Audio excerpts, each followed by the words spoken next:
Hello everyone, Assalamu alaikum. Welcome back to my channel Humaira Kitchen 69. আজ আপনাদের জন্য নিয়ে এলাম ম্যাঙ্গো আইসক্রিম। আইসক্রিম ছোট বড় সবারই অনেক বেশি প্রিয়। আর গরমের সময় আইসক্রিম হলে আর তো কোনো কথাই নেই। মাত্র 2টি উপকরণ দিয়ে আজকের এই আইসক্রিম রেসিপিটি শেয়ার করব। চলেন তাহলে চলে যাওয়া যাক মূল রেসিপিতে। আমি এখানে 2টি আম নিয়েছি। আমগুলো এখন কেটে নিচ্ছি। আজকে ম্যাঙ্গো আইসক্রিম তৈরি করতেছি রূপালি আম দিয়ে। আমগুলো অনেক বেশি মিষ্টি। আমগুলো কেটে ব্লেন্ড করে নিতে হবে।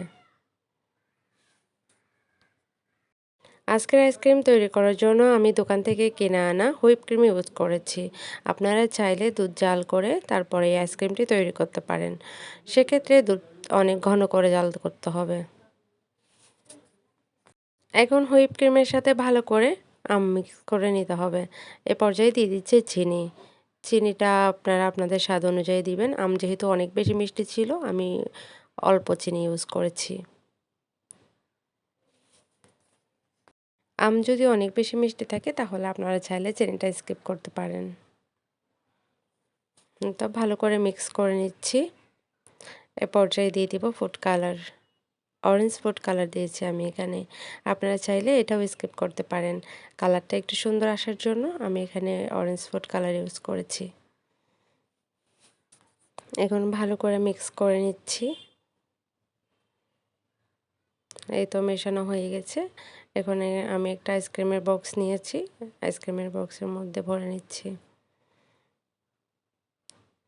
আপনারা যে কোনো মোল্ডে এটাকে রাখতে পারেন। নর্মাল ফ্রিজে 3-4 ঘন্টার জন্য রেখে দিলেই আইসক্রিমটা জমে যাবে।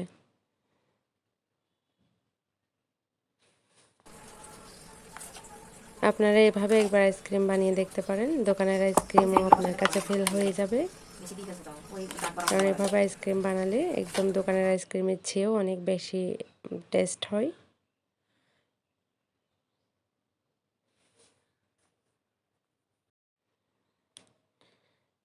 আইসক্রিম আমি 2 ঘন্টা ফ্রিজে রেখেছিলাম। দেখেন 2 ঘন্টায় কতটা সুন্দরভাবে জমে গেছে। দেখেন কতটা লোভনীয় লাগতেছে দেখতে। আমার রেসিপিটি ফলো করে আপনারা চাইলে এভাবে আইসক্রিম তৈরি করতে পারেন।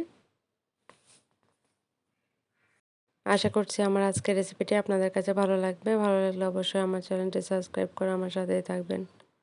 ধন্যবাদ সবাইকে।